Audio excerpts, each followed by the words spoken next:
సంఘ క్షేమాభివృద్ధి అనే పండుగల్లో మీతో కలిసి ఉండడానికి ప్రభు ఇచ్చిన అవకాశాన్ని బట్టి దేవాది దేవునికే లెక్కలేని కృతజ్ఞతాస్తుతులు తెలియజేస్తున్నాను. అలాగే నన్ను ఆహ్వానించిన దైవజనులు థియోఫిలస్ అంకుల్ కి కూడా నా యొక్క హృదయపూర్వక వందనాలు తెలియజేస్తున్నాను. కూడి వచ్చిన మీ అందరికీ కూడా నా యొక్క హృదయపూర్వక వందనాలు తెలియజేస్తున్నాను.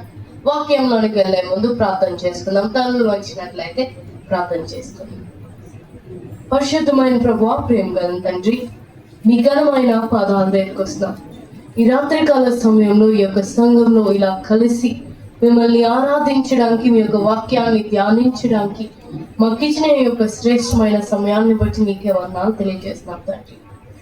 ఈ సమయంలో నరులతో మాట్లాడితే ఏ ప్రయోజనం లేదు, కానీ నరులమైన మా అందరితో సూటిగా మీరే మాట్లాడి మాకు కావాల్సిన వాక్కుని మాకు అందించి మమ్మల్ని బలపరిచి మీ యొక్క వాక్యంలో స్థిరపరిచి ముఖ్యంగా సంఘం అంతా కూడా అభివృద్ధి చెందడానికి మీరే సహాయం చేయమని యేసునంత నామములో అడిగి వేడుకుంటున్నాం తండ్రి, ఆమేన్. దేవుని నామానికి మహిమ కలుగును గాక. మరి సంఘ క్షేమాభివృద్ధి అనే అంశం మీద మాట్లాడాలమ్మా అని అంకుల్ నాకు చెప్పారు. అది చెప్పినప్పుడు నేను ఆలోచించాను. మాకు కాలేజ్లో కూడా ఈ క్వశ్చన్ అనేది చాలా ఎక్కువగా అడుగుతూ ఉంటారు. ఇప్పుడు క్రైస్తవులుగా మన దగ్గరికి వచ్చి చర్చ్ అంటే ఏంటి అంటే, చిన్నపిల్లలు కొన్నిసార్లు ఏమని ఆన్సర్ చేస్తారంటే, మా చర్చ్ అదిగో అక్కడ ఉంది, ఆ బిల్డింగ్ ఉంది కదా అదే మా చర్చ్ అని కొంతమంది అంటారు. బయట కొన్ని అనేజనులు లేదా చాలా మంది దగ్గరికి వెళ్ళి చర్చ్ అంటే ఏంటి అంటే వాళ్ళు ఏం చెప్తారంటే, అదిగో మా వీధిలో అక్కడ ఉందండి, లేదా ఇక్కడ ఉంది చర్చ్ అంటే ఆ బిల్డింగ్ ఈ బిల్డింగ్ అన్నది చెప్తారు. కొంతమంది ఎవరికాలంలోకి వచ్చినా కూడా చర్చ్ అంటే ఏంటి అంటే ఆ బిల్డింగ్ అన్నదే ఆ ఒక్క ఆలోచనతోటే మనం ఉండిపోతాం. కానీ ఇక్కడ చర్చ్ లేదా సంఘం అని తెలుగులో మనం అంటున్నాం కదా. సో నేను మిమ్మల్ని అందరినీ కూడా ప్రశ్నించాలనుకుంటుంది ఏంటి అంటే, సంఘం అంటే అసలు ఏంటి? సంఘం అంటే ఏంటి? ఇంగ్లీష్ లో చర్చ్ అంటున్నాం.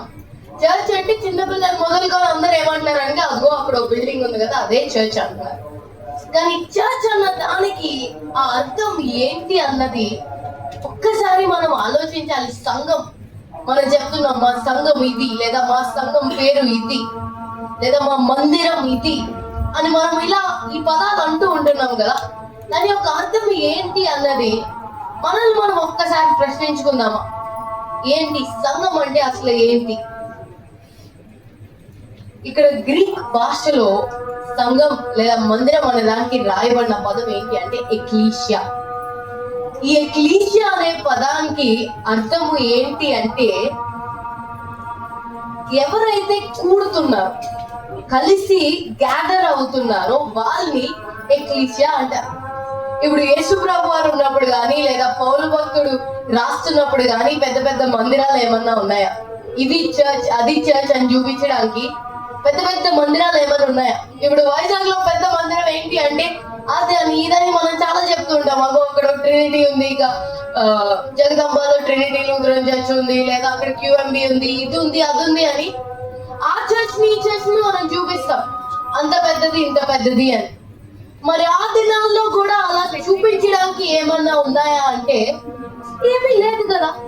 మరి అయినా ఈ పదాన్ని వాడారే, సంఘం అని మందిరం అని ఈ పదాలు వాడుతూనే ఉన్నారు కదా. సో దాని యొక్క అర్థం ఏంటి అన్నది మనం ఎప్పుడు కూడా అర్థం చేసుకోవాలి. అందుకే ఒక చిన్న విషయాన్ని వాక్యంలోకి వెళ్లే ముందే నేను మీకు జ్ఞాపకం చేయాలనుకుంటున్నా. అది ఏంటి అంటే, సంఘం అనేది చాలా ప్రాముఖ్యమైనది. అది కేవలం మనకనే కాదు, సంఘం అనేది ఎక్కడికి వెళ్ళినా, ఏ పట్టణంలోనన్నా దేవుని సంఘం అనేది చాలా ప్రాముఖ్యమైనది. ఈ సంఘంలో ఉండాల్సింది ఏంటి అంటే, మీరు నేను అందరము. సంఘం అంటే ఒకరితో కూడిందా? ఇప్పుడు సంఘం అంటే ఒకరు వస్తే సరిపోతుందా సంఘానికి? దైవజనులు ఒక్కరు ఉంటే సరిపోతుందా సంఘంలో?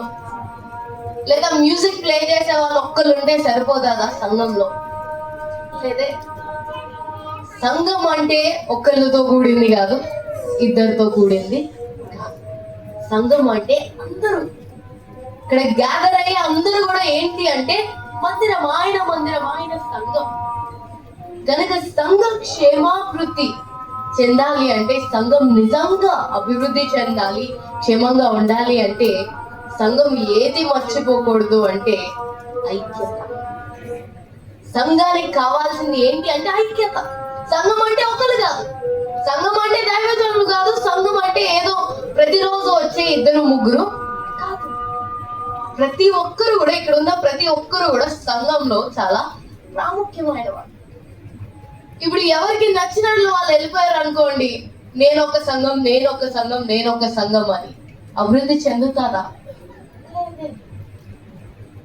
ఈ దినాన క్రైస్తవుల్లో జరుగుతున్న చాలా ఘోరమైన విషయం ఏంటి అంటే, సంఘాలు ఏమవుతున్నాయి? చెదిరిపోతున్నాయి. జనాలు విడిపోతున్నారు. ఐక్యంగా ఉండాల్సిన మనమే ఏదో పరిస్థితి వస్తేనే గానీ ఐక్యత మనకి రావట్లేదు. లేదా మనం ఎలా ఆలోచిస్తున్నాం, లేదు మేము ఇది, మేము అది, మేము క్రైస్తవుల్లోనే మేము ఇది, మేము అది, మేము మీతో కలం, మీరు మాతో కలం.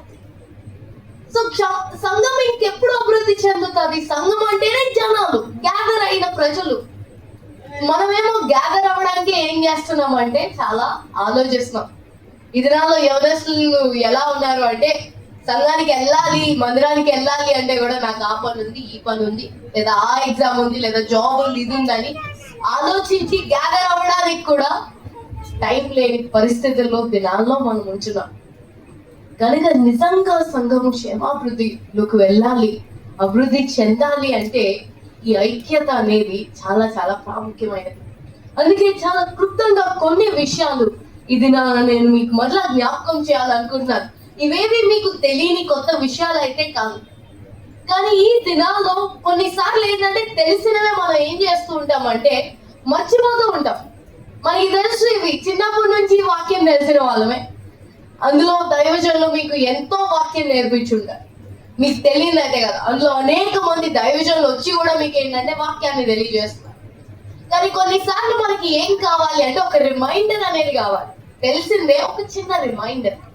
ఈ దినాన్న కూడా సంఘం అంటే మీకు ఏంటో ఆల్రెడీ తెలుసుండొచ్చు. సంఘం అంటే ఒకరితో కూడింది కాదు, అందరూ అని కూడా మీకు తెలుసుండొచ్చు. కానీ మరలా అదొక చిన్న రిమైండర్ మీకు. ఆ రిమైండర్ లో మీరు జ్ఞాపకం చేసుకోవాల్సింది ఏంటి అంటే, నిర్గమాకాండము 24వ అధ్యాయంలో 3వ వచనాన్ని ఒక్కసారి మనం చదువుకుందాం. నిర్గమాకాండము 24వ అధ్యాయం 3వ వచనాన్ని. మోషే వచ్చి యెహోవా మాటలన్నిటినీ విధులన్నిటినీ ప్రజలతో వివరించి చెప్పెను. ప్రజలందరూ యెహోవా చెప్పిన మాటలన్నిటి ప్రకారము చేసదమని ఏక శబ్దంతో ఉత్తరం ఇచ్చిరి. చాలండి. ఇక్కడ జరిగిన సందర్భం ఏంటో ఒక్కసారి నేను మళ్ళీ జ్ఞాపకం చేస్తాను. ఇజ్రాయేల్ ప్రజలు ఐగుప్తు దేశంలో 430 సంవత్సరాలు బానిసలుగా ఉండిన తర్వాత ఇప్పుడు బయటికి వచ్చారు. వచ్చిన తర్వాత వాళ్ళు ఇప్పుడు ప్రెసెంట్ ఎక్కడ ఉన్నారంటే ఎడారిలో ఉన్నారు. ఉంటున్న సమయంలో మోషేకి దేవుడు ఇప్పుడు ఏమి ఇచ్చారు అంటే ఆజ్ఞలు ఇచ్చారు. గత ముందు కొన్ని అధ్యాయాలుగా చూస్తే కూడా దేవుడు ఏంటంటే వాళ్ళకి కొన్ని ఆజ్ఞలు ఇచ్చారు, ఎలా ఉండాలి, ఏం చేయాలి, instructions and laws and commandments అన్ని ఇచ్చిన తర్వాత మోషే అవన్నీ వాళ్ళకి వివరించారు. ప్రజలందరూ ఇప్పుడు ఎలా అయితే ఉన్నారో అక్కడ ప్రజలందరికీ కూడా మోషే వచ్చి అన్ని వివరించారు. వివరించిన తర్వాత వారు చెప్తున్న మాట ఏంటి అంటే, యెహోవా చెప్పిన మాటలన్నిటి ప్రకారము చేసేదమని ఏక శబ్దముతో ఉత్తరం ఇచ్చింది. ఇప్పుడు ఒక్కసారి ఆలోచిద్దాం.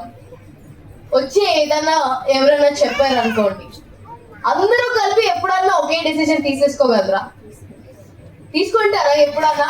అందులో అక్కడ 2-3 ఉన్నారా అంటే లక్షల మంది జనాలు ఉన్నారు.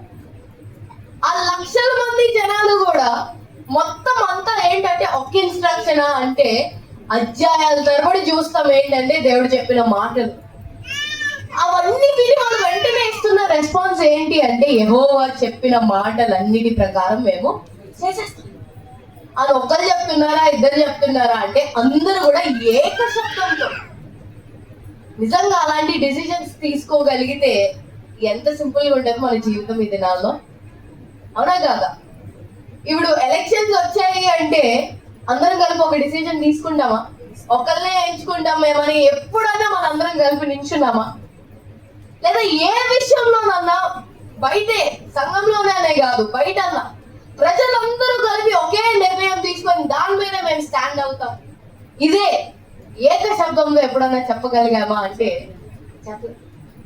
వీళ్ళేమో వినవన్నీ వినగానే ఏక శబ్దంలో ఏం చెప్తున్నారంటే డైరెక్ట్ గా వాళ్ళకి అర్థమైందో లేదో కూడా తెలిసే లోపలే వాళ్ళు ఏమంటున్నారంటే యెహోవా చెప్పిన మాటలన్నిటి ప్రకారం మేము చేస్తాం. మనకు అక్కడ అది చదవగానే ఏం కనబడుతుంది అంటే వావ్ ఎంత యూనిటీ అసలు అనుకుంటాం కదా. నిజంగా ఎంత యూనిటీ వాళ్ళలో, ప్రజలందరిలో ఎంత యూనిటీ ఉంది. ఒక్కరు కూడా ఏంటంటే మేము ఇది చెయ్యం, ఇది మా వల్ల కాదు అని అనలేదు. అందరూ వెంటనే ఏం డిసిషన్ తీసేసుకున్నారంటే మేము ఇది చేసేస్తాం, మా వల్ల అవుతుంది, మేము చేసేస్తాం అని వెంటనే డిసిషన్ తీసేసుకున్నాం. మనకు అక్కడ కనబడేదేమో యూనిటీ, కానీ కొన్ని అధ్యాయాల తర్వాత చదివితే మనకి తెలిసేది ఏంటి అంటే వాళ్ళు తీసుకున్న ర్యాష్ డిసిషన్.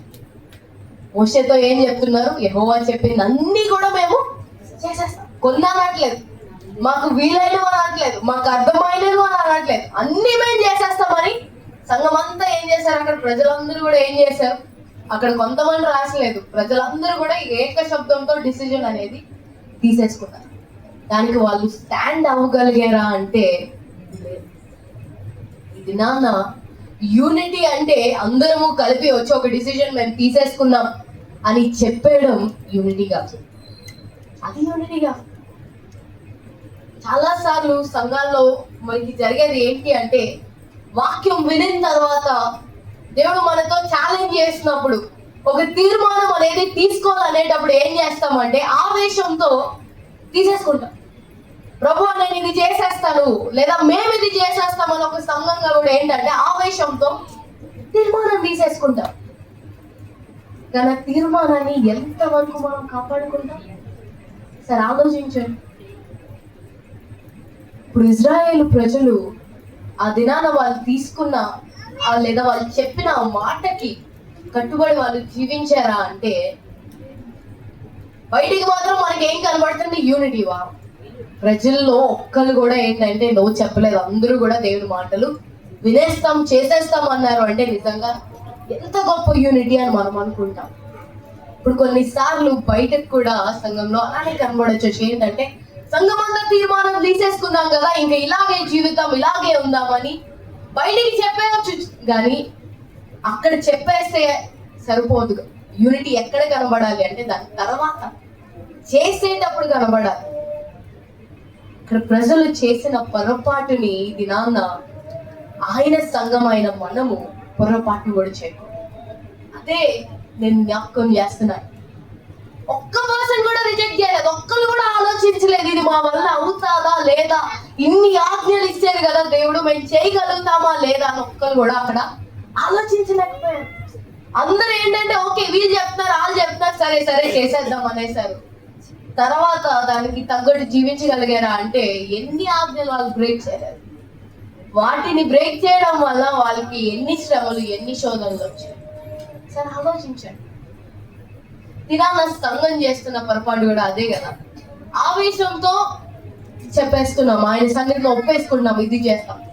కానీ ఆ తర్వాత జరిగేది ఏంటి? మనమేమో వెనక్కి తిరుగుతున్నాం.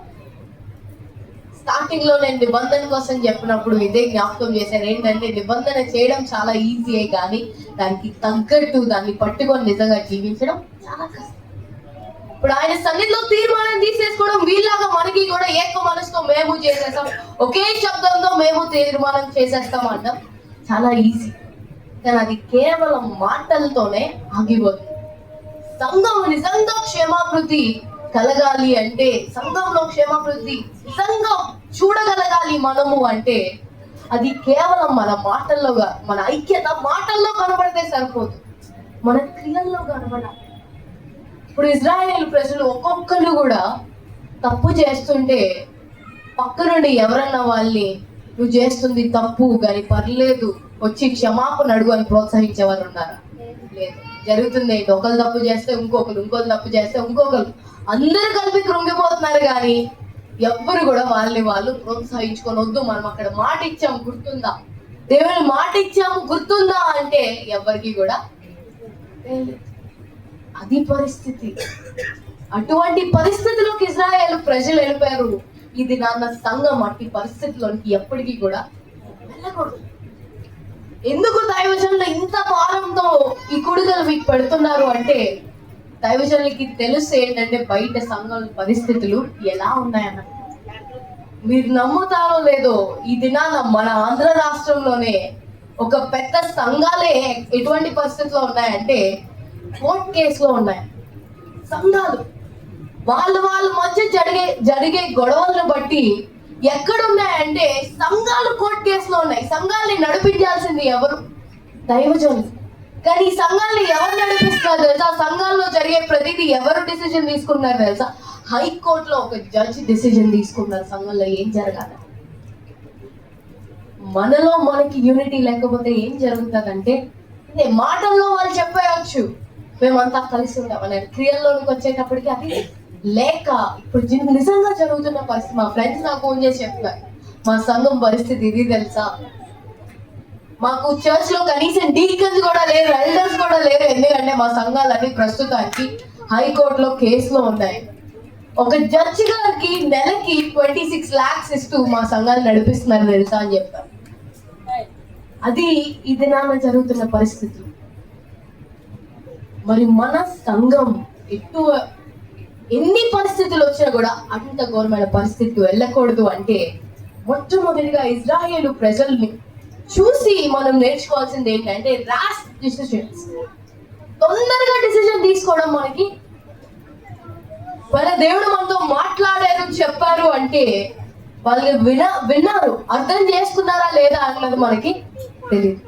విని అర్థం చేసుకొని ఆయన సన్నిధిలో మనము ఏక శబ్దంతో తీర్మానం తీసుకున్న తర్వాత మళ్ళీ వెంటనే వెనక్కి వచ్చేయడం కాదు, లేదా దాన్ని మర్చిపోవడం కాదు. ఒకళ్ళు ఏం చేసుకోవాలంటే ప్రోత్సహించుకోవాలి. కదా దినాన మనం ఆ తీర్మానం తీసుకున్నాం గుర్తుందా, దానికి తగ్గట్టు నువ్వు జీవిస్తున్నా ప్రశ్నించు. ఇప్పుడు కొంతమందిని ఏం చేస్తారంటే, కాలేజ్ లో స్టూడెంట్స్ ఒకవేళ వాళ్ళు బాగా చదవట్లేదంటే ఏం చేస్తారంటే వాళ్ళకి ఒకరిని అసైన్ చేస్తారు. ఎందుకు అంటే వాళ్ళు చదువుతున్నారా లేదా, వాళ్ళు హోంవర్క్ ఫినిష్ చేస్తున్నారా లేదా, స్కూల్లో అన్న కాలేజ్లో ఎందుకు వాళ్ళకి ఒకరిని ఇస్తారు అంటే వాళ్ళని చూడటానికి. ఇప్పుడు సంఘంలో ఉన్న మనము నిజంగా ఐక్యత కలిగి ఉండాలంటే ఒకరిని ఒకరు బయట నుండి ఎవరో వచ్చి మనల్ని అడగరు. మీరు ఇచ్చిన తీర్మానానికి తగ్గట్టుగా మీరు జీవిస్తున్నారా అంటే వాళ్ళకి ఏ తీర్మానమో కూడా బయట వాళ్ళకి తెలీదు. కానీ సంఘంలో ఉన్న మనకి తెలుసు కాబట్టి ఒకరినొకరు మనం ఏం చేసుకోవాలంటే, తీర్మానం మనం తీసుకున్నాం కదా, దానికి తగ్గట్టు మనం జీవిస్తున్నామా, దేవుని సన్నిధిలో ఒప్పుకున్నాం కదా ఒక సంఘంగా ఇలా ఉన్నాము ఇలా చేద్దాము అని, దానికి తగ్గట్టు మనం ఉంటున్నామా, కంటిన్యూ చేస్తున్నామా అని ఒకరినొకరు ప్రోత్సహిస్తూ, ఎన్నిసార్లు పడిపోయినా కూడా ఒకరినొకరు లేవనెత్తుకుంటూ ఏం చేయాలంటే ముందుకు కొనసాగాలి. ఇజ్రాయేలు ప్రజలు చేయలేని పని ఇది నాన్న సంఘమైన మనము చేయాలి. చేస్తేనే కదా అభివృద్ధి అనేది మనం చూస్తాం. ఎవరికి నచ్చినట్లు వాళ్ళు వెళ్ళిపోయారు అనుకోండి. ఫర్ ఎగ్జాంపుల్, ఓకే నేను తీసుకున్నాను తీర్మానం, దానికి తగ్గట్టు నేను జీవిస్తున్నానని నేను వెళ్ళిపోయాను అనుకో, ఇంకొకరు కూడా అలానే వెళ్ళిపోయారు అనుకోండి. మరి మిగతా వాళ్ళ పరిస్థితి ఏంటి? సంఘం అంటే ఒకరిద్దరితో ఉందా అంటే కాదు అని మీరే చెప్పారు. మరి సంఘం అంటే ప్రతి ఒక్కరు చేయాలి కదా, ఒక్కరు చేయకపోయినా అది తీర్మానం పోయినట్టే. సంఘం అనేది అది మనం మర్చిపోకూడదు. అభివృద్ధి చెందాలి అంటే ప్రతి ఒక్కరిని మనం ప్రోత్సహించుకుంటూ పోవాలి. అది మాత్రమే కాదు, ఇక్కడ ఇజ్రాయేలు ప్రజలు వీరు చేసిన మరొక పని ఏంటి అంటే, అందరూ ఐక్యంగా తీసుకున్నారు డిసిజన్, ఓకే, మాట చెప్పేశారు ఓకే, కానీ పని దగ్గరికి వచ్చేసరికి వారు చేయలేకపోయారు. ఎంత సులభంగా చేయలేకపోయారు. ఇది నా ప్రపంచం అంతా కూడా పాపంలో ఉంటున్నప్పుడు, ఎవరికి నచ్చినట్లు వాళ్ళు జీవిస్తున్నప్పుడు మనం మాత్రమే ప్రత్యేకంగా ఉండాలి, ప్రత్యేకంగా ఆయనకి ఇష్టలుగా జీవించాలి అంటే చాలా కష్టం. అది సులభమైనది కాదు. కానీ ఒక్కసారి ప్రత్యేకంగా ఉండాలి అనే డిసిజన్ మనం తీసుకున్నాము అంటే దానికి తగ్గట్టుగానే జీవించాలి, ఒక నిర్ణయానికి తగ్గట్టుగా జీవించగలగాలి. క్రైస్తవుల్లో ఉండే ప్రత్యేకతే అది. నిజంగా జరిగిన ఒక సంఘటన నేను మీకు చెప్తాను. 3 తల్లులు ఏం చేశారు అంటే, వాళ్ళు ఉండేది ఇండోనేషియా అనే ఒక దేశంలో. వాళ్ళ స్కూల్లో చిన్న చిన్న పిల్లలు ఏం చెప్పేవారంటే, దేవుని కోసం, యేసు ప్రభు వారు చేసిన పనుల కోసం ఏంటంటే సువార్త ప్రకటిస్తున్నప్పుడు అందులో కొంతమంది పిల్లలు ముస్లిం పిల్లలు అంట. సో వాళ్ళు వెళ్ళి వాళ్ళ పేరెంట్స్ చెప్పేటప్పటికి వాళ్ళ పేరెంట్స్ ఏం చేశారంటే చాలా కోప్పడి, వీళ్ళు చేస్తుంది తప్పు అని చెప్పేసి వచ్చి వాళ్ళ మీద కేసేసి ఆ 3 తల్లుల్ని కూడా జైల్లో వేయించేశారు. 2 సంవత్సరాల పాటు ఈ 3 తల్లులు కూడా ఎక్కడున్నారు అంటే జైల్లో. వాళ్ళు ఉండే ప్రాంతం కూడా ఒక ముస్లిం ఏరియా, అటువంటి ఏరియాలో ఉన్నారు. వాళ్ళు వెళ్ళే జైలు కూడా అటువంటి జైలే. అయితే 2 సంవత్సరాలు వీరు జైల్లో ఉండాలి. ఆ 3 తల్లుల్లో ఒక తల్లి ఏంటంటే, ఆమె లేకపోతే ఆ కుటుంబానికి పోషణాధారం కూడా ఏది లేదు, ఆమె పోషిస్తుంది కుటుంబాన్ని. అటువంటి పరిస్థితుల్లో వీళ్ళు జైలుకి వెళ్ళినా కూడా ఈ 3 ఇస్తున్న సాక్ష్యం ఏంటి అంటే, ఇది దేవుని చిత్తమే, దేవుని చిత్తమే, మా పట్ల ఇది దేవుని చిత్తం, దేవునికి ఏదో గొప్ప ప్రణాళిక ఉంటుంది, అందుకే మమ్మల్ని తీసుకెళ్లి జైల్లో వేస్తారు అనుకొని సంతోషంగా జైలుకి వెళ్ళారు. మామూలు జీవితాలన్నా ఎంత బెంగ పెట్టుకుంటారు, అయ్యో నా కుటుంబం ఎలాగా, నేనే కదా వాళ్ళని పోషిస్తున్నాను. కానీ ఇది దేవుని చిత్తం అనుకొని ధైర్యంగా జైలుకి వెళ్ళిన తర్వాత కూడా అక్కడ కూడా వీళ్ళు దేవుళ్ళలోనే ఉంటూ ఉన్నారు. అయితే ఈ వార్త చాలా మందికి తెలిసినప్పుడు ఏం చేశారంటే, వీళ్ళు ప్రోత్సహించడానికి అనేక మంది క్రైస్తవులు ఉత్తరాలు రాసేవారు. వాళ్ళకి జైలుకి ఉత్తరాలు రాస్తూ పంపిస్తూ ఉండేవారు, లేదా వాళ్ళని కలడానికి వచ్చేవారు. ఇదంతా అక్కడ ఉంటున్న గార్డ్స్ ఉంటారు కదా, పోలీస్ ఆఫీసర్స్, గార్డ్స్, సెక్యూరిటీ గార్డులు చూసి వీళ్ళు ఇంకా విడిచిపెట్టేస్తున్నారు అన్న టైంకి వాళ్ళు ఇచ్చిన సాక్ష్యం ఏంటి తెలుసా? నిజంగా మీ క్రైస్తవులు ఎక్కడికి వెళ్ళినా గ్రేట్ అండి. మీరు ఎక్కడికి వెళ్ళినా ఎంత యూనిటీ ఉంటుందో తెలుసా?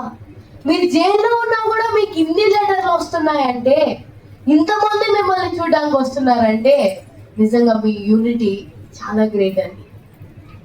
అక్కడ వాళ్ళు ఇస్తున్న సాక్ష్యం, ఎవరు ఇస్తున్న సాక్ష్యం అంటే అన్యజనులు ఇస్తున్న సాక్ష్యం. ఎందుకంటే వీళ్ళు జైలుకి వెళ్ళినా కూడా ఏం చేస్తున్నారంటే వాళ్ళ యూనిటీని వీళ్ళు విడిచిపెట్టలేదు. మామూలుగా మిగతా వాళ్ళు ఏం చేస్తారు, ఒకళ్ళొకరు బ్లేమ్ చేసుకుంటారు. ఏంటి, నువ్వు ఎందుకు అసలు స్కూల్లో చెప్పావు, నువ్వు ఎందుకు నన్ను చెప్పమన్నావు, ఎందుకు సువార్త ప్రకటించావు అని ఒకళ్ళొకళ్ళు ప్రశ్నించుకుంటారు, తిట్టుకుంటారు. వాళ్ళకి ఎన్నో గొడవలు రావచ్చు. వీళ్ళు అక్కడ పొందుకున్న సాక్ష్యం ఏంటంటే, క్రైస్తవులు ఎక్కడికి వెళ్ళినా కూడా వాళ్ళ యూనిటీ, వాళ్ళలో ఉండే ఐక్యత నిజంగా చాలా గొప్పదనే సాక్ష్యం. ఇజ్రాయేల్ ప్రజలు పొందుకున్న సాక్ష్యం ఏంటి? ఇక్కడ బయటికి కనబడడానికి వచనం చదవగానే ఓకే వావ్ ఎంత యూనిటీ, ఒక్కరు కూడా ఆలోచించకుండా అందరూ కలిపి ఒకే డెసిషన్ తీసుకున్నారు. అలా చదువుతూ వెళ్ళే కొద్ది జరిగేది ఏంటంటే వాళ్ళ యూనిటీ మాటల్లోనే కానీ క్రియల్లో. కానీ అక్కడున్న 3 తల్లులు వాళ్ళ క్రియల్లోని వాళ్ళ మాటల్లోని ఏం కనబడిందంటే ఐక్యత. అక్కడ వాళ్ళకి అర్థమయ్యేది ఏంటంటే, ఓకే సంఘం అంటే ఇది. సంఘానికి ఎందుకు అనేక మందిలు వస్తారు అంటే, అనేక మంది సంఘంలో ఎందుకు చేర్చబడతారు అంటే, సంఘంలో ఉండేది గొప్ప ఆదరణ. బయట మనకి ఇది దొరుకుతుందా? ఈ సంతోషం, ఈ ఆదరణ, ఈ కుటుంబం అనే ఆ యొక్క ఫీలింగ్స్ బయట మనకి ఎక్కడన్నా దొరుకుతుందా అంటే లేదు. సంఘంలో ఉండే ప్రత్యేకత ఇదంతా. కనుక దాన్ని కాపాడాలి అంటే ఈ ఐక్యత అనేది చాలా చాలా ప్రాముఖ్యమైనది. ఈ ఐక్యతను మనం మర్చిపోకూడదు. మరొక సందర్భాన్ని నేను జ్ఞాపకం చేస్తాను, మనందరికీ తెలిసిన సందర్భమే. అపోస్తుల కార్యాలు 1వ అధ్యాయంలో 14వ వచనాన్ని ఒక్కసారి మనం చదువుకుందాం.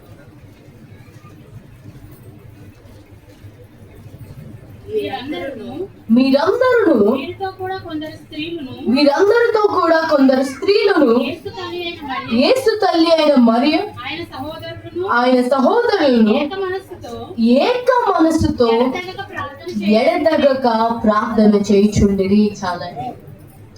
యేసు ప్రభు వారు చనిపోయి తిరిగి లేచి మరలా ఆయన ఆసీనమైనప్పుడు అక్కడ ప్రజలు చేసిన పని ఏంటి అంటే, ఎవరికి నచ్చినట్లు మళ్ళా వారు తిరిగి వెళ్ళిపోవచ్చు.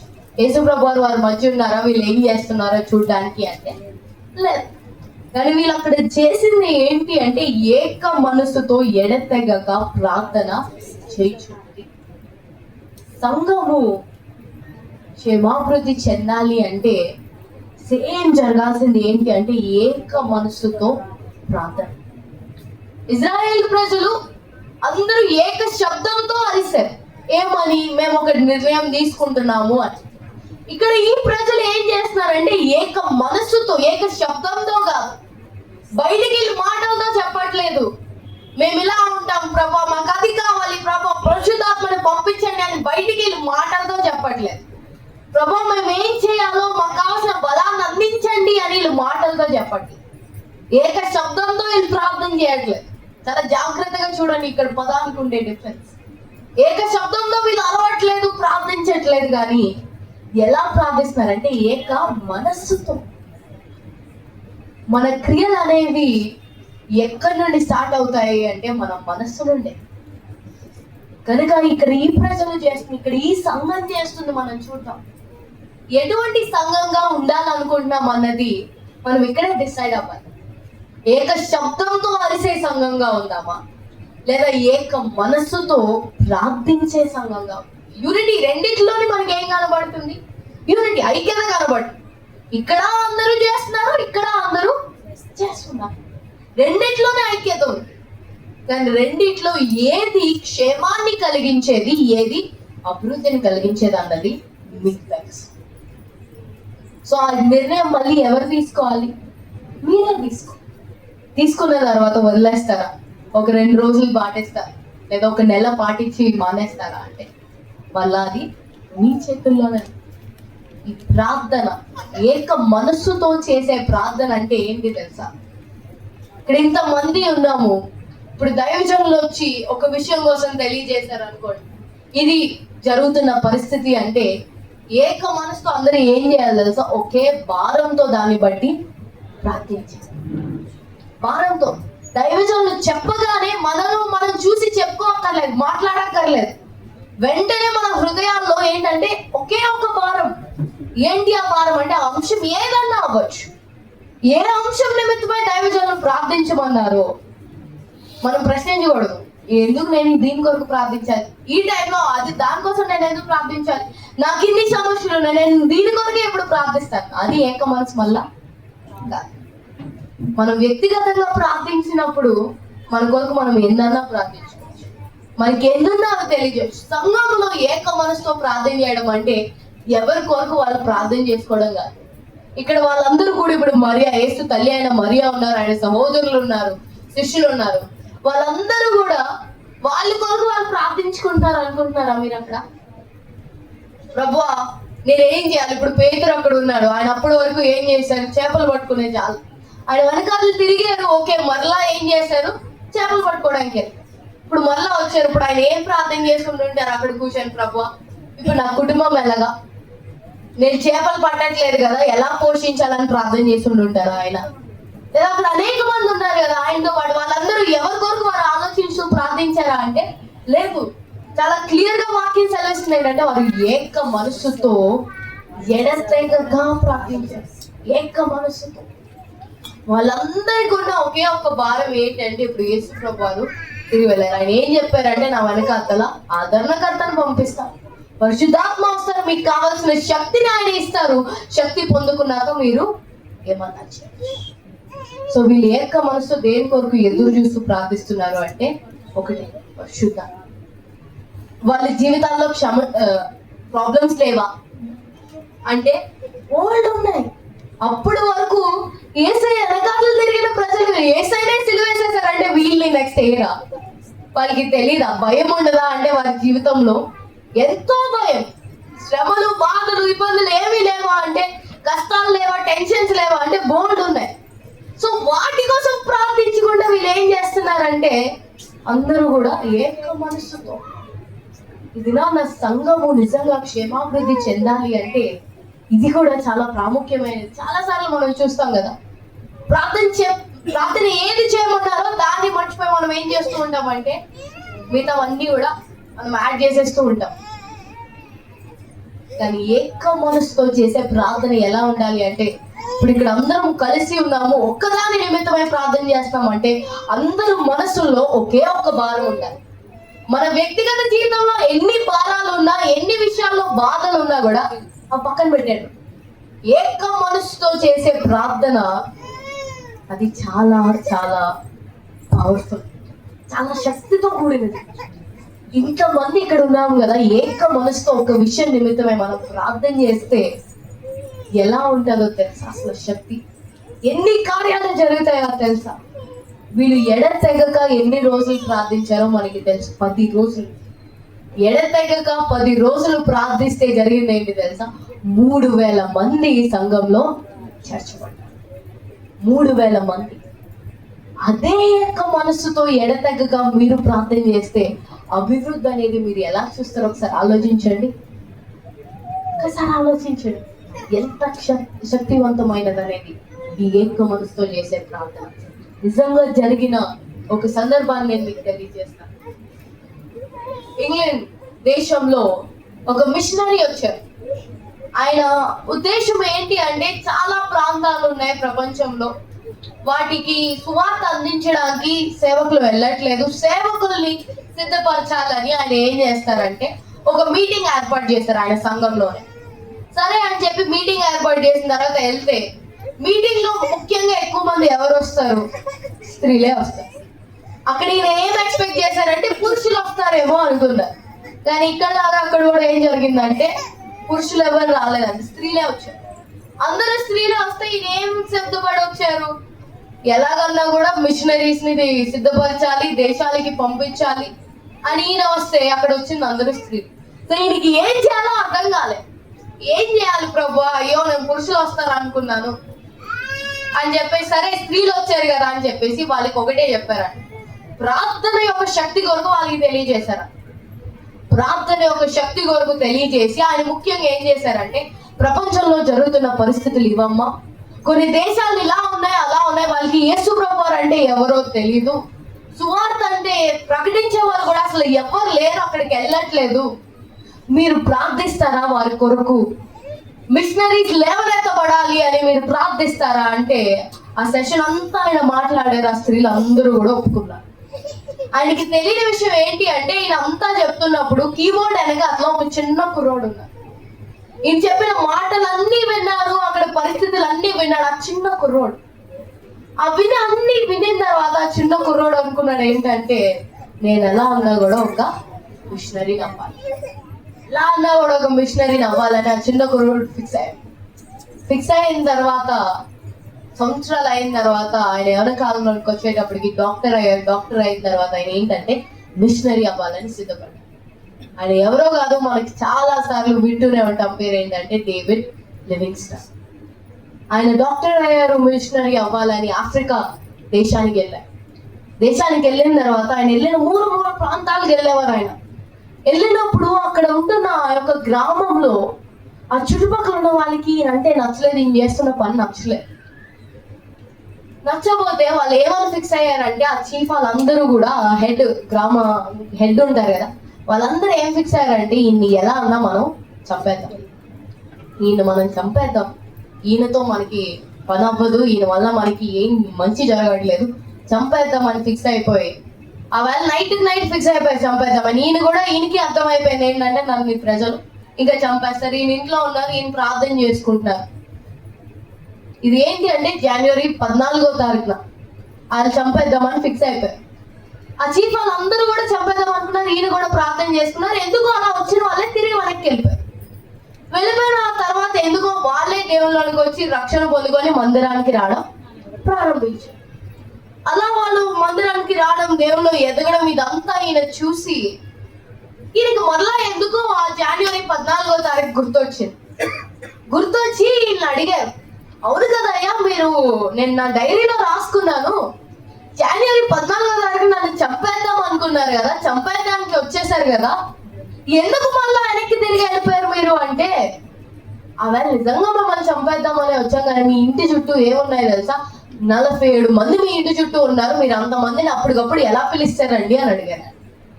నా ఇంటి చుట్టూ 47 మంది ఉండడం ఏంటండి, నేను అసలు లోపల ప్రార్థన చేసుకుంటున్నాను, మీరు వచ్చి నన్ను ఎలాగో చంపేస్తారు, ఇదే నా లాస్ట్ డే అని. అక్కడ 47 మంది ఉండడం ఏంటంటే వాళ్ళు అన్నారు, అందుకే మేము భయపడి వెనక్కి వెళ్ళిపోయామని మీ ఇంటి చుట్టూ 47 మంది కనబడ్డారు మాకు. అవునా అనుకొని ఈయన ఓకే, ఈయనకి అర్థం కాలేదు 47 మంది ఉండడం ఏంటి, వాళ్ళకి 47 మంది కనబడడం ఏంటి. సరే అయిపోయింది. అలా సంవత్సరాలు అయిన తర్వాత ఆయన రిపోర్ట్ ఇవ్వడానికి, ఈయన చేస్తున్న పరిచర్య ఏమేం చేశారో రిపోర్ట్ ఇవ్వడానికి ఆయన సొంత మందిరానికి మళ్ళీ వెళ్ళారు. ఇంగ్లాండ్ దేశంలో ఒక మందిరానికి వెళ్ళిన తర్వాత ఆయన అన్ని చెప్తున్నారు, ఇవి నా జీవితంలో జరిగినవి, ఇలా జరిగింది అలా జరిగింది అని చెప్పి సేమ్ డేట్లతో సహా వాళ్ళు రిపోర్ట్ ఇవ్వాలి కదా, ఎందుకంటే ఆయనకి స్పాన్సర్ చేసి పంపించిందే సంఘం. సో రిపోర్ట్ ఇస్తూ ఆయన అన్నారు, ఇలా జనవరి 14వ తారీఖున వాళ్ళు ఇలా నన్ను చంపేద్దాం అనుకున్నారు కానీ నా ఇంటి చుట్టూ 47 మంది కనబడ్డారంట అని చెప్పి ఆయన రిపోర్ట్ అంతా ఫినిష్ చేసిన తర్వాత దైవజనుడు వచ్చి చెప్తున్నారు ఏంటి అంటే, నించోని ఆ జనవరి 14వ తారీఖున ఏం జరిగిందో తెలుసా, ఎందుకో ఇక్కడ మా అందరికీ కూడా ఒక భారం అనిపించింది మీ కొరకు ప్రార్థించాలని. ఆ దినాన సంఘంలో 47 మంది మేము కూడి మీ కొరకే మేము ఏక మనసుతో ప్రార్థించాం. 47 మంది ఒక దేశంలో, ఎక్కడ ఇంగ్లాండ్ లో సంఘం ఏం చేసిందంటే ప్రార్థించింది. ఎక్కడ ఉన్న దైవజనుల కోసం అంటే ఎక్కడో ఆఫ్రికాలో ఉన్న దైవజనుల కోసం.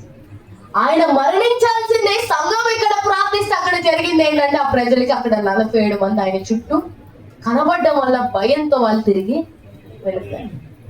ఏక మనసుతో చేసిన ప్రార్థనకు ఉండే శక్తిని చూడండి. ఇది నేను ఎప్పుడో జరిగిన దానికోసం చెప్పట్లేదు, నిజంగా జరిగిన దానికోసం చెప్పా, ఒక కథ నేను చెప్పట్లేదు, నిజంగా ఆ దైవజనుని జీవితంలో జరిగిన సాక్ష్యం ఇది. సంఘం ప్రార్థిస్తే ఏక మనసుతో ఎన్ని జరగచ్చు. ఇది నాన్న పరిస్థితులు ఎంత ఘోరంగా ఉన్నాయో మనకి తెలుసు కదా. యుద్ధాలు ఒక పక్క, కరువు ఒక పక్క, పిల్లలకి తిండి లేక ఏడుస్తూ మరణిస్తున్న దేశాలు ఎన్నున్నాయి తెలుసా. ఏంది నాన్నే వర్షాలు వరదలతో కొట్టుకెళ్ళిపోతున్న ప్రాంతాలు అనేకమంది, ఎండలకి మరణిస్తున్న ప్రజలు అనేకమంది. ఇన్ని పరిస్థితులు మన చుట్టూ జరుగుతుంటే యుద్ధాల కొరకు మనం చెప్పక్కర్లేదు. రోజు న్యూస్ ఓపెన్ చేస్తే మరొక విషయం మనం వింటున్నాం. ఇవన్నీ మారాలి అంటే సంఘం చేయాల్సింది ఏంటో తెలుసా, ఏక మనసుతో. అప్పుడు ఏం జరుగుతుంది తెలుసా, క్షేమాభివృద్ధి. ఆ దైవజనుడికి క్షేమం ఎలా కలిగింది, అంత దూరంలో ఉన్నా అంటే కేవలం సంఘం చేసిన ప్రార్థన. అభివృద్ధి చెందాలి అన్న, క్షేమం కావాలి అన్న, మన దేశం, మన రాష్ట్రం, మన పట్టణం ఎవరి బాధ్యత అంటే మనదే. ఈ క్షేమం కొరకు వాళ్ళు ఉన్నారు కదా, వీళ్ళు ఉన్నారు కదా, మనకి వాళ్ళు ఉన్నారు వీళ్ళు ఉన్నారు కదా, సోల్జర్స్ ఉన్నారు కదా, లేదా కాపాడడానికి ఇవి ఉన్నాయి అవి ఉన్నాయి అనుకుంటే సరిపోదు. నిజమైన క్షేమం ఎక్కడి నుండి వస్తుంది అంటే ప్రార్థన నుండే కదా. ప్రార్థనకి మించిన కంచె ఏమన్నా ఉంటుందా చెప్పండి. దేవుడు కంచె వేస్తే ఎవరన్నా దాని దాటి లోపలికి రాగలరా? యోబు చుట్టూ కంచె వేయడం వల్ల సాతాను ఏం చేయాల్సి వచ్చింది, ప్రభా కంచె తీస్తేనే కానీ నేనేమి. ఇప్పుడు మనంతరము కూడా ప్రార్థించాల్సింది ఏంటంటే, ప్రభువా మా చుట్టూ కంచె కావాలి, మా సంఘం చుట్టూ, మా పట్టణం చుట్టూ, మా రాష్ట్రం చుట్టూ, మా దేశం చుట్టూ ఏం కావాలి? అది ఒక్కరు ప్రార్థన చేస్తే సరిపోతుందా? ఒక్కరు భారంతో ప్రార్థన చేస్తే సరిపోతుందా అంటే ఈ సంఘంలో మనం చూడాల్సింది, ఈ ప్రజల్లో మనం చూడాల్సింది ఏంటంటే ఏక మనసుతో, వాళ్ళ జీవితాల్లో ఎన్నున్నాయి పక్కన పెట్టేసి ఏక మనసుతో భారంతో వాళ్ళు ఎడతెగక ప్రార్థన చేశారు. ఈ దినాల్లో ఒక 24 గంటలు ఎడతెగక సంఘం అంతా కలిసి ప్రార్థన చేయడం అనేది చాలా అరుదుగా మనకు కనబడుతుంది. ఎక్కడో కానీ మనం వినట్లేదు. 24 గంటలు ఎడతెగక ఎవరైనా ప్రార్థన చేస్తున్నారా, లేదా ఒక 48, 72 గంటలు నాన్ స్టాప్ ప్రార్థన చేస్తున్నారంటే వీళ్ళు 10 రోజులు చేశారు. ఒక రోజు 2 రోజులు 1 గంట 2 గంటలు కాదు కానీ 10 రోజులు ఎడతెగక ప్రార్థన చేయడం బట్టే ఒక రోజు 3000 మంది, ఆ తర్వాత రోజు 5000 మంది సంఘంలోనికి అడిగారు. అభివృద్ధి చెందాలి అంటే మనలో కూడా మన పార్ట్ ఏంటంటే కనబడాలి. సరే, ఎడతెగక లేదా ఏక మనసుతో ప్రార్థన చేయడం చాలా ఈజీయా అంటే ఏ విధంగా కూడా అది సులభమైనది కాదు. సంఘంలో డివిజన్స్ రావా అంటే వస్తాయి, ఆ దినాల్లో రాలేదా అంటే వచ్చాయి. పౌలు భక్తుడు చెప్తున్న మాటలు మనం ఒక్కసారి జ్ఞాపకం చేసుకుందాం. కొరింథీయులకు రాసిన మొదటి పత్రిక 1వ అధ్యాయంలోనే 10వ వచనాన్ని ఒక్కసారి మనం చదువుకుందాం. సహోదరులారా, మీరందరూ ఏక భావముతో మాట్లాడవలెనని మీలో కక్షలు లేక ఏక మనస్సుతోను ఏక తాత్పర్యముతోను మీరు సమృద్ధులై ఉండవలెనని మన ప్రభు అయిన యేసుక్రీస్తు పేరట మిమ్మును వేడుకొనుచున్నాను. చాలండి. ఇక్కడ పౌలు భక్తుడు కొరింథీ సంఘానికి రాస్తూ ఏమంటున్నారు తెలుసా? వేడుకుంటున్నారు. వాళ్ళకి డిమాండ్ చేయట్లేదు, నేను ఇప్పుడే చెప్తున్నాను మీరు ఇలా ఉండండి అని డిమాండ్ చేయట్లేదు, లేదా కమాండ్ చేయట్లేదు, ఆజ్ఞాపించట్లేదు, కానీ వేడుకుంటున్నారు. అంటే బతిమలాడుకుంటున్నారు. ఏమని తెలుసా? చదవండి. వల్ల మీరందరూ కూడా ఏక భావముతో మాట్లాడవాలని మొట్టమొదటిగా చెప్తుంది ఏంటంటే మీరందరూ ఏక భావముతో మాట్లాడాలి. ఆయన బతిమలాడుకుంటున్నారు సంఘాన్ని. పౌలు భక్తుడు ఒకవేళ ఈ దినాన్న ఉంటే, ఒకవేళ మన సంఘాలకే ఆయన ఉత్తరం రాయాల్సి వస్తే ఇవే మాటలు ఆయన రాస్తారు కదా మళ్ళా మనకి కూడా. ఎందుకంటే ఆ దినాల వాళ్ళు చేస్తుంది ఏంటి? అదే స్ప్లిట్ అవుతున్నారు. మేము పేతురుకి చెందిన వాళ్ళం, మేము అపోలోకి చెందిన వాళ్ళం, మేము పౌలుకి చెందిన వాళ్ళం అంటున్నారు తప్పితే మేము అందరం యేసుక్రీస్తుకి చెందిన సంఘం అని వాళ్ళు అనుకోవట్లేదు. ఇప్పుడు మనము కూడా అలానే కదా, మేము వాళ్ళము, మేము వీళ్ళము, మేము క్రిస్టియన్స్ అని, మేము అందరం ఒకటే అని మనమే అనట్లేదు. మేము అదని, మేము ఇదని, అదని, ఇదని, మళ్ళీ మనకి డివిజన్స్ ఎక్కువైపోతుంది. ఈ డివిజన్స్ బట్టి జరిగేది ఏంటి అంటే సాతానికే మనం చోటిస్తాం. ఇప్పుడు కొరింథీ సంఘానికి ఈయన బతిమలాడుతున్నారు ఏంటంటే మొట్టమొదటిది ఏక భావముతో మీరు మాట్లాడాలి. ఒకే ఉద్దేశం. ఒక రూమ్ లో 10 మంది ఉన్నారు అనుకోండి, 10 మందికి 10 ఉద్దేశాలు ఉండొచ్చు, 10 భావాలు ఉండొచ్చు వాళ్ళకి.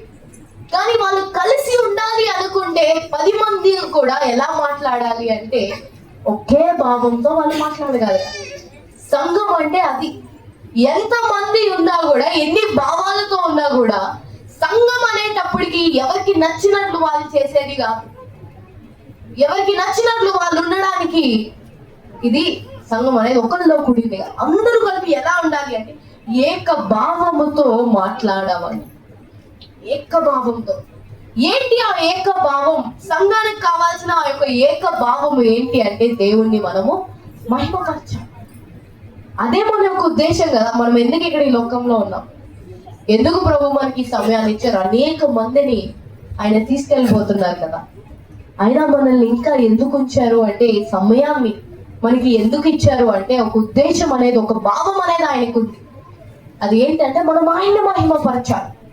అదే భావం కానీ మన అందరిలో ఉంటే మన ఉద్దేశాలు మారుతాయా, మన మాటలు మారుతాయా అంటే ఆ భావాన్ని మనం మర్చిపోకూడదు. ఇక్కడ మనం ఎందుకున్నాం?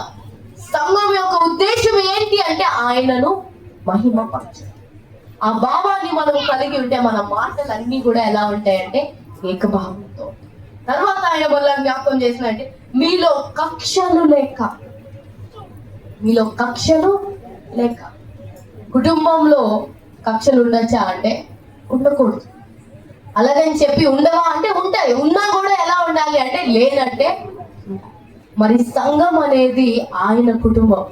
ఇందులో మనకి ఒకరి మీద కక్షలు ఉండొచ్చా అంటే అస్సలు కక్షలు అనేవి ఇక్కడ ఉండడానికి చోటు కాదు. అందరము ఎలా చూడాలి అంటే ఒకరినొకరు ప్రేమతో. యేసుప్రభు వారు ఇచ్చిన ఆజ్ఞలో ఏంటంటే మొదటి ఆజ్ఞ మనందరికీ తెలుసు, రెండో ఆజ్ఞ ఏంటంటే నిన్ను వల్ల నీ పొరుగు వారిని ప్రేమించు. కానీ ఆయన అది చెప్తూ ఆయన ఏమంటున్నారంటే ఇది నేను మీకు ఇస్తున్న కొత్త ఆజ్ఞ అంటున్నారు. అది పాత నిబంధనలో లేదా అంటే ఉంది. కానీ ఏంటి ఆ కొత్తదనం అంటే ఆయన ఏమంటారంటే నేను నిన్ను ఎలా ప్రేమించినా మీరు కూడా అలానే ప్రేమించండి. అందుకే ఇది కొత్త ఆజ్ఞ. ఈ కొత్త ఆజ్ఞ పాటించాలి అంటే సంఘంలో మనం ఎలా ఉండాలి అంటే ఆయన మనల్ని ఎలా ప్రేమిస్తున్నారో మనం ఇతన్ని అలానే ప్రేమించాలి. మనం ఏ తప్పులు చేయట్లేదా అంటే చేస్తున్నాం. ఆయనకి ఎప్పుడు కూడా ఇష్టంగానే ఉంటున్నామా అంటే కొన్నిసార్లు ఆయనకి అయిష్టమైన పనులు మనం చేస్తున్నాం. అయినా ఆయన ప్రేమ మన నుండి దూరం అవుతుందా? ఆయన కృప మన నుండి దూరం అవుతుందా అంటే లేదు. మరి ఆయన ప్రేమ మనం పొందుకుంటున్నప్పుడు తిరిగి ఆ ప్రేమను మనం ఎందుకు ఇవ్వట్లేము? వాళ్ళు నాకు అది చేశారండి, వాళ్ళు నన్ను ఇలా అన్నారు, ఇది చేశారు అని చెప్పి కక్షలు పెంచుకుంటే ఈ సంఘం ఎప్పటికీ కూడా మళ్ళా అభివృద్ధి చెందాలి. క్షేమాభివృద్ధి చెందాలి అంటే ఏకభావం కావాలి, కక్షలు అనేవి పక్కన పెట్టారు. తర్వాత ఆయన మూడోది ఇక్కడ అంటున్న మాట, ఏక మనస్సుతోను ఏక తాత్పర్యంతోను మీరు సన్నద్ధులై ఉండవాలి. ఎలా ఉండాలి అంటే ఏక మనస్సుతోను, మళ్ళా ఏక మనస్సుతో ప్రార్థన చేయడం ఒకటే అయితే ఉండడం కూడా ఎలా ఉండాలి అంటే ఏక మనస్సుతో. సంఘం ఒకటి చేస్తుందంటే ప్రతి ఒక్కరు కూడా దానికి అంగీకరించండి. అలా జీవించగలుగుతున్నాం ఇది నాన్న. ఆయన బతిమలాడుకుంటున్నారు కొరింథీ సంఘాన్ని ఏంటంటే, దయచేసి చెప్తున్నాను ఏంటంటే మీరందరూ ఏకభావం కలిగి ఉండండి, ఏకభావంతో మీరు మాట్లాడండి. ఒక్కొక్కరు ఎవరికి నచ్చినట్లు మీరు మాట్లాడొద్దు, ఏకభావంతో మాట్లాడి, కక్షలొద్దు, ఏక మనసుతో మీరు ఉండండి అని ఆయన బతిమలాడుతున్నారు. ఇది నాన్న మనకి కూడా దేవుడు జ్ఞాపకం చేస్తుంది అదే కదా. ఆయన బతిమలాడుతున్నారు కదా, ఇది నాన్న మనకి కూడా ఏంటి అంటే, నా ప్రజలైన మీరు ఏక మనసుతో ఏక భావముతో ఉండండి.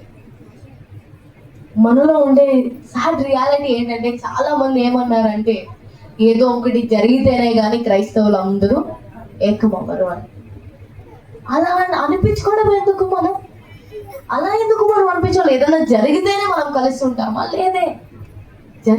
జరగకపోయినా, పరిస్థితులు ఘోరంగా ఉన్నా లేకపోయినా, మనం ఎప్పటికీ సంఘం అంటే దాని యొక్క అర్థాన్ని మనం చూపించాలి. బయట ఉన్న వాళ్ళకి చర్చ్ అంటే అదిగో ఆ మందిరం ఈ మందిరం మనల్ని చూపించడం కాదు. సంఘం అంటే ఇదండి అని వాళ్ళు ఏం చెప్పగలగాలి అంటే ఒక సాక్ష్యం చెప్పగలగాలి. అదే కదా నిజమైన క్షేమాభివృద్ధి. చుట్టుపక్కల ఉన్న ప్రాంతాలు సంఘం ఏది అంటే మందిరాన్ని చూపించకుండా మిమ్మల్ని చూపించారు అనుకోండి, నిజంగా అది ఎంత సంతోషకరమైన విషయం. ఇదే సంఘం అంటే, ఇదే అండి, వీళ్ళేనండి సంఘం అంటే అని మనల్ని చూపిస్తే తండ్రి ఎంత సంతోషిస్తారు.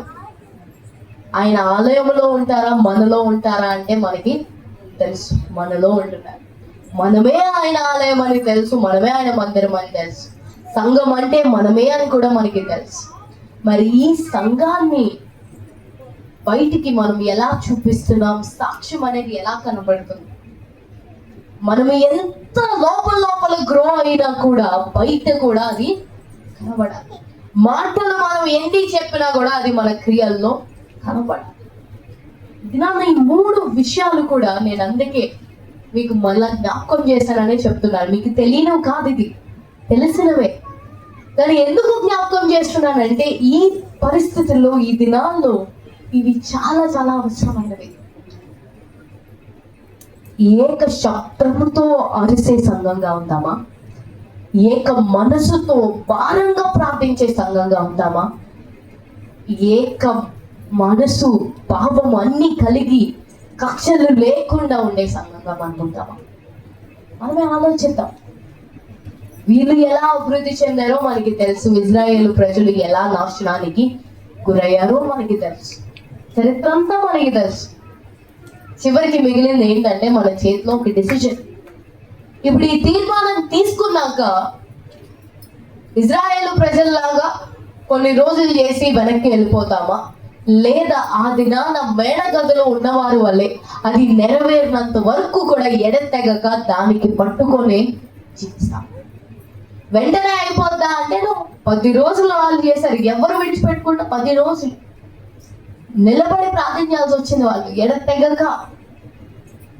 వీరేమో కొన్ని రోజులకే ఏంటంటే మర్చిపోయారు, ఇచ్చిన మాటలు మర్చిపోయారు, వెనక్కి తిరిగేశారు. అభివృద్ధి చెందారా అంటే లేదు. కానీ వీళ్ళు ప్రార్థించడం వల్ల అభివృద్ధి చెందిందా సంఘం అంటే గొప్పగా అభివృద్ధి చెందింది. కొరింథీ సంఘం పౌలు భక్తుడు చెప్పిన మాట వినిన తర్వాత వాళ్ళు అభివృద్ధి చెందారా అంటే ధైర్యంగా మనం చెప్పొచ్చు వాళ్ళు అభివృద్ధి చెందుతారు. కానీ ఒకవేళ ఆ మాట వినకుండా కక్షలు పెంచుకొని ఏకభావంతో లేకుండా ఎవరికి నచ్చినట్లు వాళ్ళు ప్రవర్తిస్తే ఆ సంఘము ఎదగలేదు. దినాన బయట సంఘాలు ఎలా ఉంటున్నాయో మనకి తెలుసు కనుక జాగ్రత్త పడాల్సింది మనమే. దైవజనులు ఎంతో భారంతో పెట్టిన ఈ యొక్క కూడికల్లో ఆయన ఉద్దేశాన్ని మీరు కూడా తెలుసుకోవాలి. కేవలం ఆయన ఉద్దేశమే కాదు, మన పరమ తండ్రి ఉద్దేశం ఏంటంటే సంఘము ఆయన మహిమ పరచాలి. ఎలా ఇది నన్ను ఆయన మహిమ పరుస్తామంటే ఏక శబ్దంతో నిర్ణయం తీసుకుంటూ కాదు, కానీ ఏక మనస్సుతో భారంతో ప్రార్థిస్తూ. అటు సంఘంగా ఉండడానికి సిద్ధంగా ఉన్నామా? వాళ్ళ సిద్ధంగా ఉన్నట్లయితే మోకాలు వేద్దాం, ఒక్కసారి ఆయన సన్నిధిలో ప్రార్థిద్దాం. తీర్మానం అనేది ఏదో మాటలతో తీసేసుకునేదిగా కాకుండా ఒక్కసారి ఆలోచిస్తూ నిజంగా భారము కలిగితే ప్రభువా అటువంటి సంఘంగా మేము ఉండాలనుకుంటున్నాం ప్రభువా. నిజంగా ఏక మనసు ఏక భావము మేము కలిగి ఉండాలనుకుంటున్నాము. ఎడతెగక కూడా మేము భారంతో ప్రార్థన చేయాలనుకుంటున్నాం ప్రభువా. మాలో అది మీరు దయచేయండి. మేము వెనక్కి తిరగకుండా ఉండడానికి కావాల్సిన కృపను మాకు దయచేయండి, బలాన్ని మాకు దయచేయండి అని అడుగుదామా? ఆయన్ని అడుగుదామా? ప్రభు, అనేక మంది నిర్ణయం తీసుకుంటున్నారు కానీ వెనక్కి తిరిగిపోతున్నారు. వారి వల్లే మేము ఉండకూడదు ప్రభు. ఆ దినాన వాళ్ళు ఎలా అయితే మేడగదిలో తీసుకున్న నిర్ణయానికి కట్టుబడి వాళ్ళు ఎలా ధైర్యంతో వాళ్ళు ప్రార్థించారు, ఆ పర్సివియరెన్స్ మాకు మీరు దినాన్ని దయచేయండి అని అడుగుదామా? ఒక సంఘంగా మాలో ఏ విధంగా ఎటువంటి డివిజన్స్ అనేవి ఉండకుండా ఐక్యంతో మేము ఉండాలి ప్రభు. అట్టి ఐక్యత మాలో మాకు మీరు అనుగ్రహించండి అని అడుగుదామా? మా నోటి మాటల్లో కాదు, మా క్రియల్లో ఐక్యత కనబడేటట్లు మాకు మీరే సహాయం చేయండి అని అడుగుదామా? మేముంటున్న ఈ ప్రాంతంలో అనేక మంది మధ్య ఒక చక్కని సాక్ష్యాన్ని మేము పొందుకోవడానికి మాకు సహాయం చేయండి అని అడుగుదామా?